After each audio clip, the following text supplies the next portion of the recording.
when I first stepped off the transport pod onto the moss-covered landing pad of Zintra 7. A planet so far from Earth that even the stars looked different in its night sky. I had no idea how lonely I would become. My name is Jornvale, a simple enough name for a man who once taught botany at a small university on Mars Colony 6 before deciding to take a sabbatical, or what I now suspect was more like an escape, to work as a planetary surveyor in one of the galaxy's most remote sectors. The assignment promised solitude, clean air, untouched forests, and mountains that scraped the edge of the atmosphere. What it didn't mention was the silence, so deep it echoed in your bones. The wooden cabin they gave me stood alone on a ridge above a violet valley, built from local timber that smelled faintly of cinnamon and burnt sugar when it rained. It had 3 rooms, a stone fireplace, and windows so large they made you feel like you were floating above the clouds.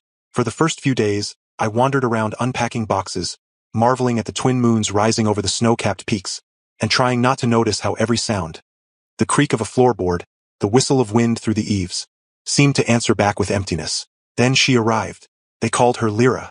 She came down the winding mountain path one morning just as the second sun was peeking over the eastern ridge, casting long lavender shadows across the frost-laced grass. At first, I thought she was a mirage, her skin a soft shade of deep amethyst, shimmering slightly under the light like crushed gemstone dust, and her hair flowing behind her like liquid silver, weightless despite the breeze. She wore a simple tunic of woven gray fabric, practical yet elegant, and carried a satchel slung over one shoulder. Her eyes, large, almond-shaped, and glowing faintly like moonlight caught in water, locked onto mine with calm curiosity.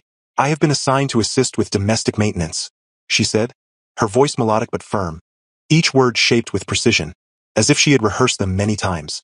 I nodded dumbly, still processing the fact that my new neighbor wasn't another grizzled scientist or a robotic cleaner drone, but a living, breathing alien woman sent to mop my floors.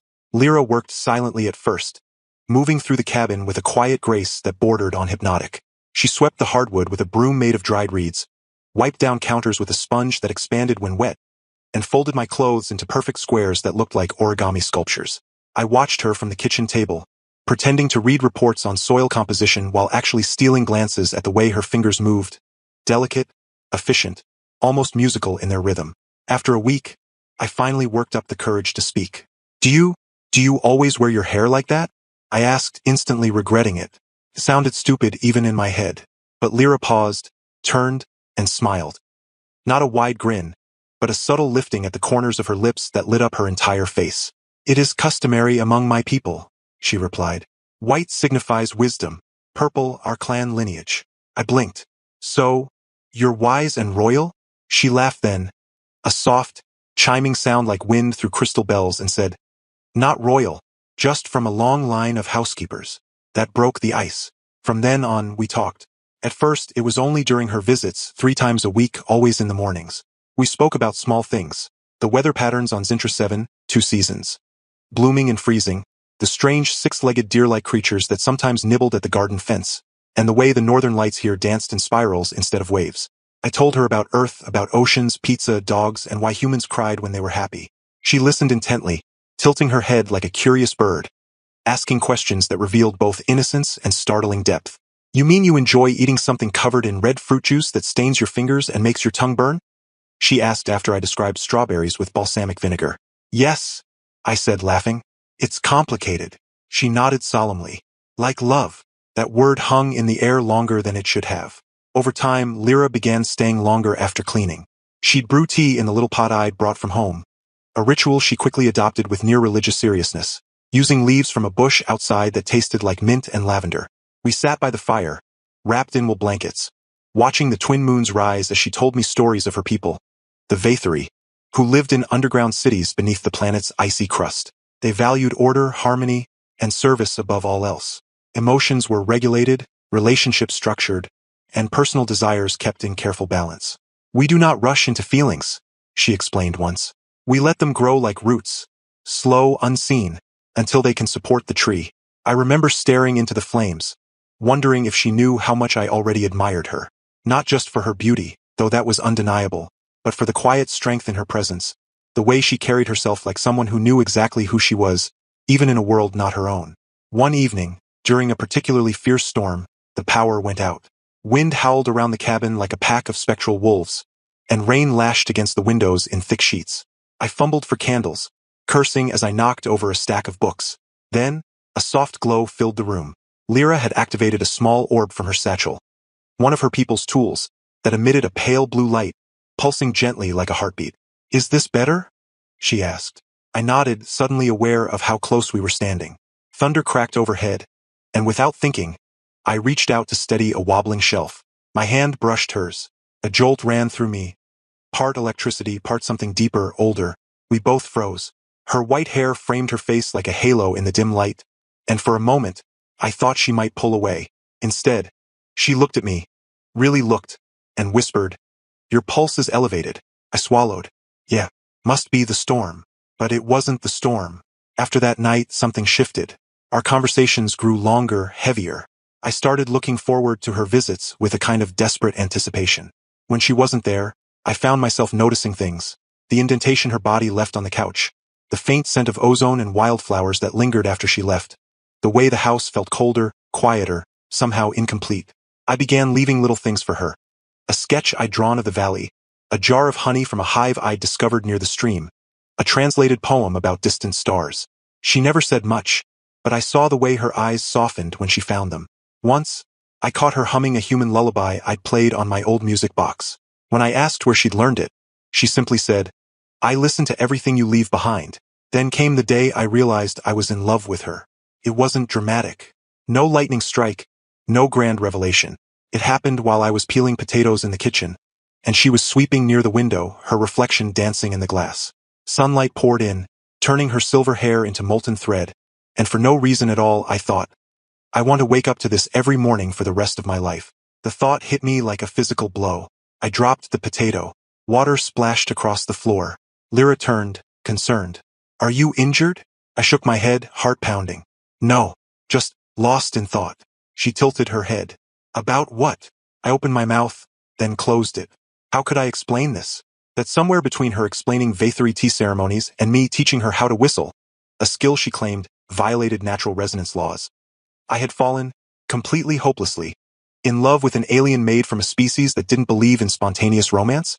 I didn't tell her, couldn't. What would I even say? "Hey, Lyra, I know your culture believes emotions should grow like roots, but mine just exploded like a supernova and I think I'm dying."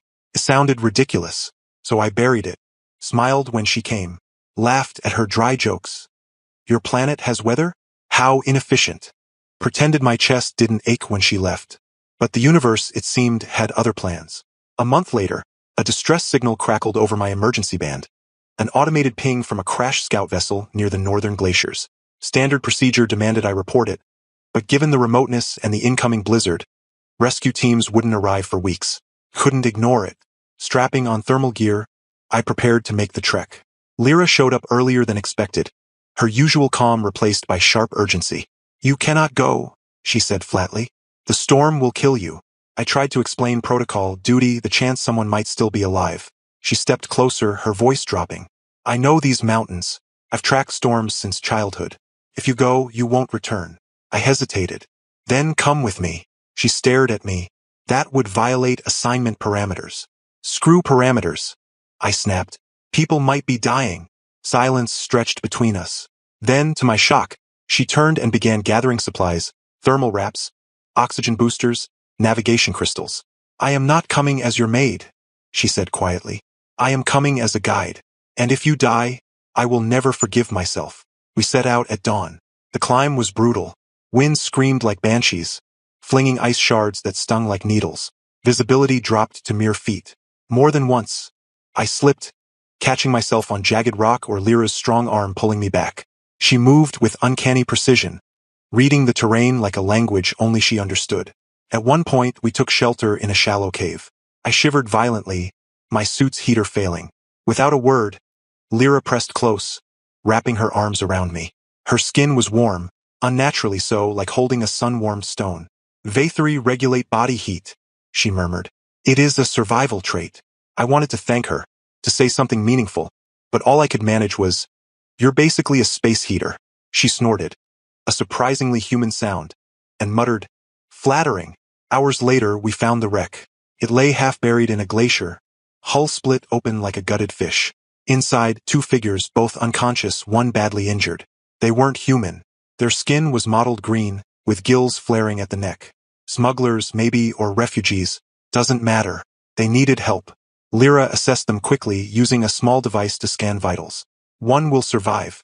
The other needs immediate cryostasis. I looked at our pack. We don't have a stasis unit. She met my gaze. I do. From her satchel, she pulled out a compact cylinder no bigger than a thermos. This is forbidden, she admitted. Only high-ranking Vathari are permitted to carry medical tech off-base. If they discover I have it, then they'll punish you, I finished. She nodded. Possibly reassign me. Permanently. I stared at her. You'd risk that? For strangers? She looked at me, her glowing eyes full of something I couldn't name. I would risk it for anyone, even foolish humans who charge into blizzards without proper gear. We stabilized the survivors and began the treacherous journey back. Halfway down, the storm worsened. A crevasse opened beneath me. I fell. I remember the cold, the sensation of dropping, arms flailing. Then a flash of purple and silver. Lyra lunged, grabbing my wrist with inhuman strength. I dangled over blackness, heart hammering. As she held on with one arm, the other braced against the ice. Don't let go, I gasped. I won't, she said, teeth clenched. But you must climb.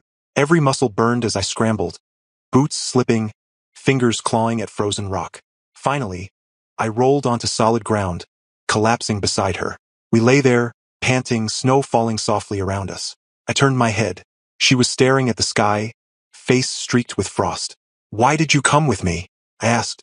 You could have stayed. Been safe. She didn't look at me. Because when you are gone, the silence is worse than any storm. Something inside me cracked. Back at the cabin, we tended to the survivors as best we could, using Lyra's hidden tech to keep them stable until the official rescue team arrived. Days passed. The storm cleared. The skies returned to their usual swirl of pink and indigo. But things were different now. Lyra still cleaned, still brewed tea, still folded my clothes into perfect little cubes. But there was a new tension in the air, unspoken, electric. One night, as we sat by the fire, I finally broke. I think I'm in love with you, I said, voice barely above a whisper. Silence. She didn't move, didn't blink. The fire popped. Outside, a nightbird called. Then, slowly, she turned to me. Her expression wasn't shock, nor rejection. It was recognition, like she had been waiting for this moment all along. You humans, she said softly, are so reckless with your hearts. I swallowed. Is that a no? She reached out, her cool fingers brushing my cheek. It is not a no, but love to my people is not a word. It is a process, a commitment measured in actions, not declarations. I nodded. Then I'll act. Every day, however long it takes. A small smile touched her lips. You already have. She leaned forward, and though she didn't kiss me, the space between us felt charged, sacred. But there is something you do not know, she added. My assignment here, it ends in 10 days. I am to be reassigned to another sector, possibly another planet. My stomach dropped. Can't you refuse? She shook her head. Our society does not allow personal choice in duty. To resist is to exile oneself. Then exile, I said fiercely. Come with me. We'll go anywhere.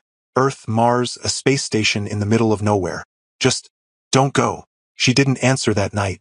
The next morning, she didn't come. I waited, checked the path, scanned the horizon. Nothing. By afternoon, I was pacing, heart tight with dread. Had she already left? Was this goodbye? I nearly packed my bags, ready to abandon the mission, when a knock came at the door. It was Lyra, but she wasn't alone.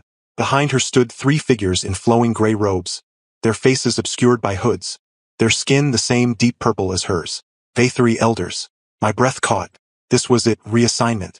Or worse. Lyra stepped aside, letting them enter. The tallest one spoke, their voice resonant, genderless.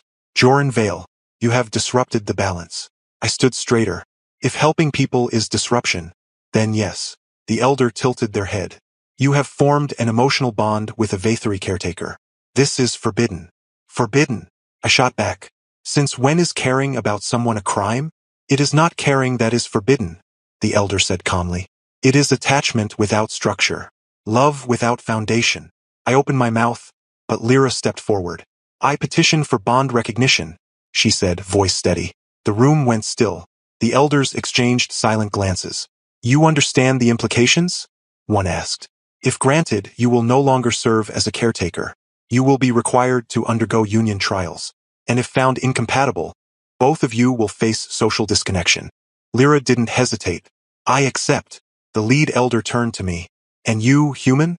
Are you willing to submit to our ways? To prove your love not through words, but through trial, patience, and sacrifice. I looked at Lyra, at her quiet strength, her impossible kindness, the way she saved my life without hesitation. I'd walk through 1,000 blizzards for her, I said. Try me. The elder nodded slowly. Then the trials begin tomorrow. That night we sat by the fire again. No words, just presence. Lyra rested her head on my shoulder, a gesture so intimate it made my chest ache. Scared, I whispered. Terrified, she admitted, but also hopeful. I wrapped an arm around her. Outside, the twin moons rose, painting the snow in silver and amethyst. Somewhere beyond the stars, Earth spun on, unaware of the man who had fallen in love with a purple-skinned alien made in a wooden cabin on a forgotten planet. And as the wind whispered through the pines, I knew one thing for certain. This was only the beginning. The trials began at dawn. 3 robed elders stood in a circle of ancient stones high above the cabin, where the air was thin and the wind carried voices like echoes from another time. Lyra stood beside me, her posture rigid, her silver hair tied back in a ceremonial braid I'd never seen before. She wore a long, flowing tunic the color of twilight, threaded with faintly glowing patterns that pulsed like slow heartbeats. The elders didn't speak. They simply raised their hands, and the ground beneath us shimmered, revealing a series of intricate carvings etched into the rock. Symbols of fire, water, silence, and shadow. The first trial, one elder intoned, is of endurance. You must survive the Valley of Echoes for 1 full cycle, without speech, without tools, without aid. I blinked. Wait, no talking? At all? Lyra gave the slightest nod. It is to test whether your bond can withstand isolation, whether you rely on words or on presence. We were given only cloaks and sent down into the valley, a deep gorge where sound twisted and bounced in unnatural ways. Whispers became screams. Footsteps echoed like thunder. By nightfall, we huddled beneath an overhang as frost crept across the rocks. I wanted to ask if she was cold, if she needed my coat, but the rules were clear. No words. So instead, I pulled the cloak around both of us, pressing close. She leaned into me, her warmth seeping through the fabric. That night, under a sky streaked with comet trails, I realized something profound. Our silence wasn't empty. It was full of glances, gestures, the way her fingers brushed mine when passing a piece of dried fruit, the way she smiled with just her eyes when I offered her the last sip of water. On the 3rd day, we faced a pack of skarns, 6-eyed predators that hunted by mimicking human voices. One called out in my voice, "Joran, over here." I found shelter. I froze, but Lyra grabbed my arm, shook her head sharply. Then she pointed to her ears and tapped them twice, then pressed her palm flat against her chest. Listen not with ears, she seemed to say, but with heart. I understood. The real Lyra wouldn't call me by name. She'd just look at me, and so we stayed hidden until the creatures passed. When we returned, the elders nodded in approval. You have passed the first trial. Now comes the second, the trial of memory. This one was stranger. We were led into a cavern lit by bioluminescent moss, where pools of still water reflected not our faces, but scenes from our pasts. My university classroom, my mother's funeral, the day I boarded the transport to Zintra 7, suitcase in hand, heart heavy with unspoken grief. And there, clear as glass, was the moment I first saw Lyra walking up the mountain path, sunlight catching her hair like liquid starlight. Then the visions shifted. I saw her memories, a young Lyra, kneeling beside a dying elder, whispering promises in Vathari tongue. A ceremony where she was marked for service, her hands placed upon the stone of duty.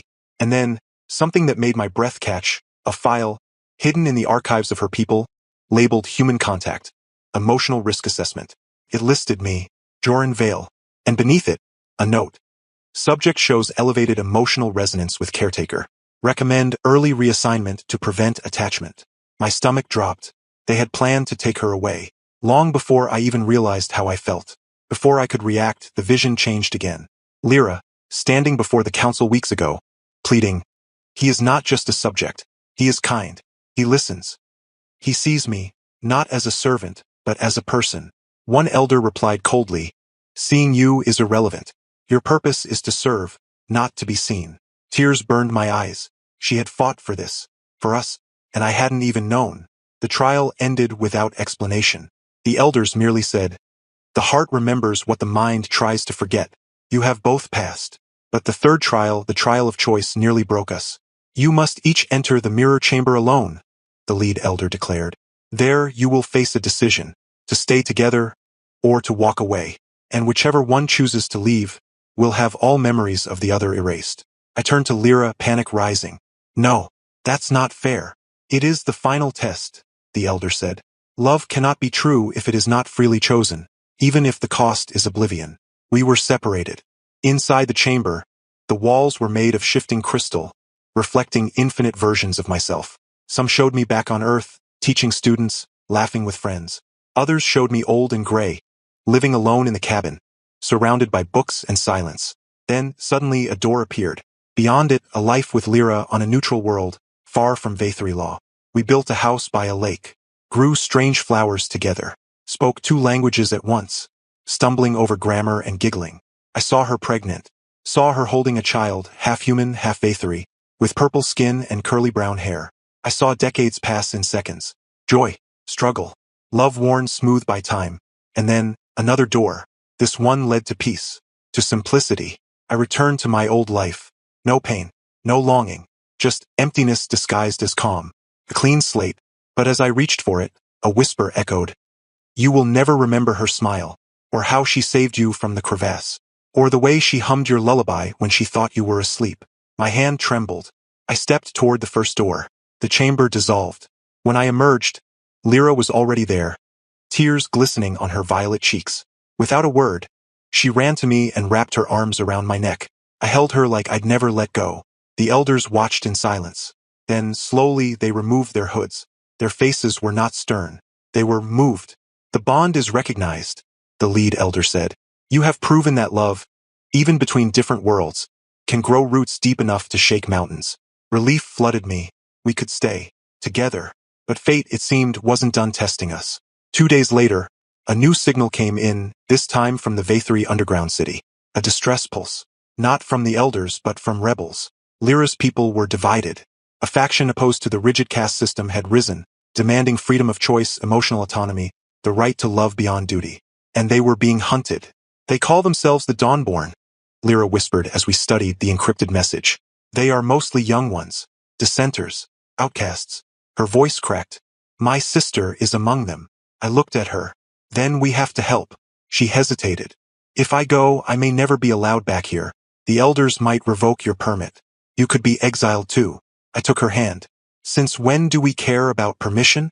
We descended into the ice caves beneath the planet's surface, where the Vathri cities pulsed with soft blue light, built into the very veins of the world. The air was thick with the hum of energy conduits and the scent of minerals. It was beautiful and oppressive.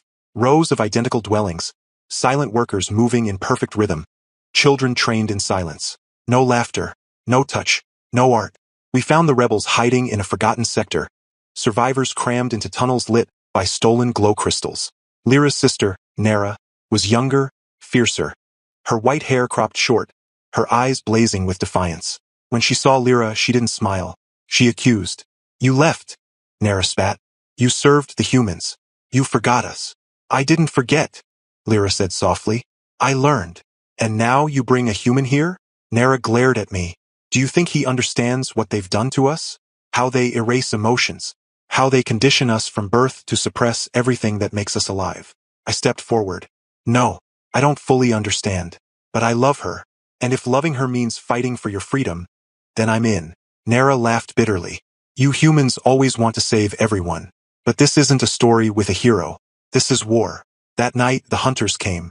Black-clad enforcers, armed with sonic disruptors and neural dampeners, stormed the tunnels. Alarms wailed.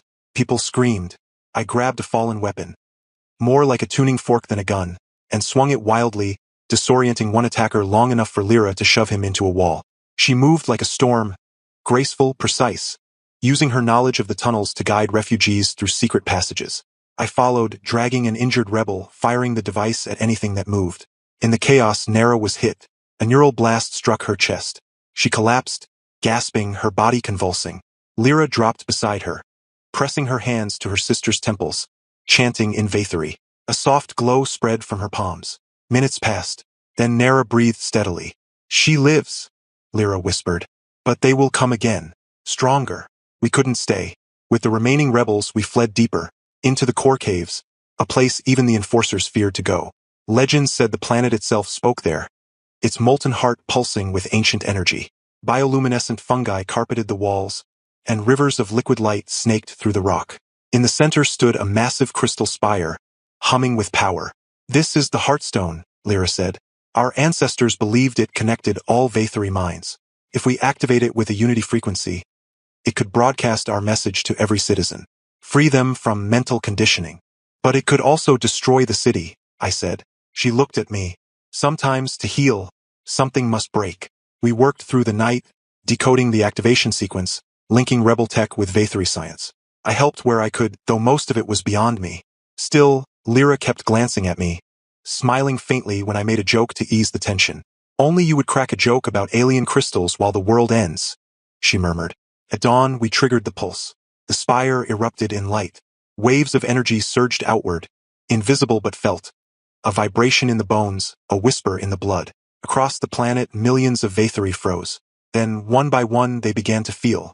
Emotions long buried surged to the surface. Grief, joy, anger, love. Workers wept.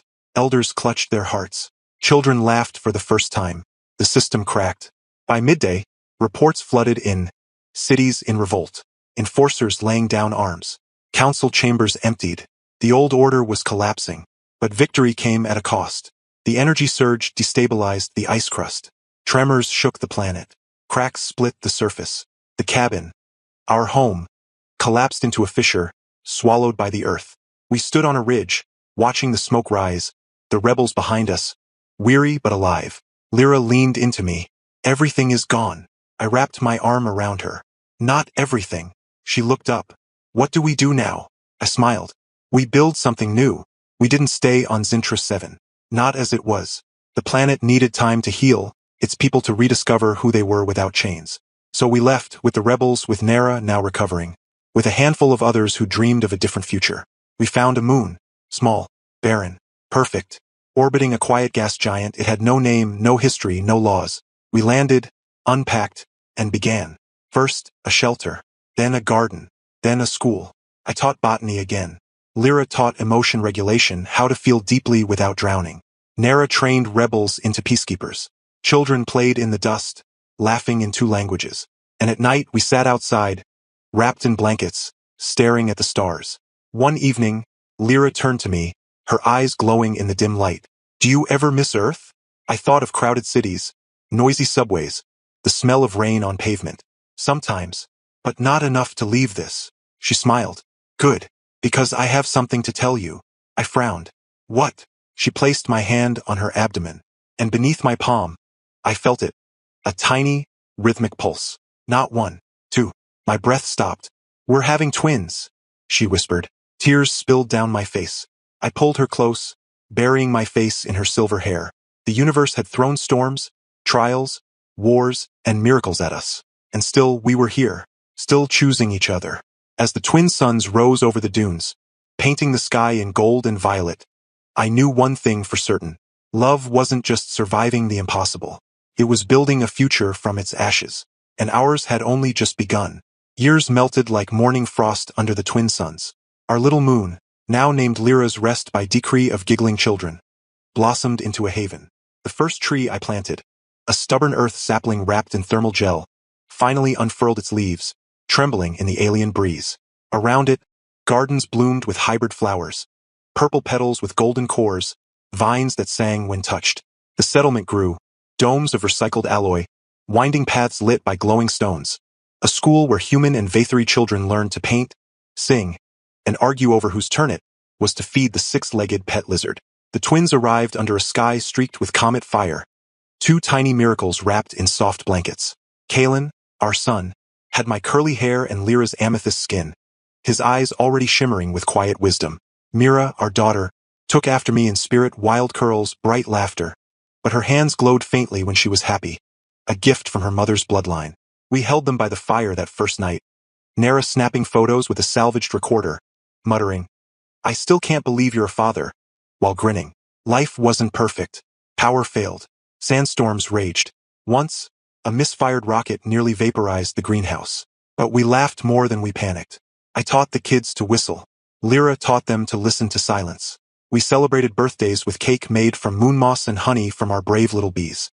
We danced in zero-gravity chambers, floated above the dunes, told stories under skies thick with stars. One evening, as I rocked Mira to sleep, she whispered, "Daddy, is love strong?" I kissed her forehead. "Stronger than gravity." She smiled. "Then it will never fall, right?" "No, little star," I said. "It only grows." Word spread across the sectors. Refugees came. Not just Vathari, but others too.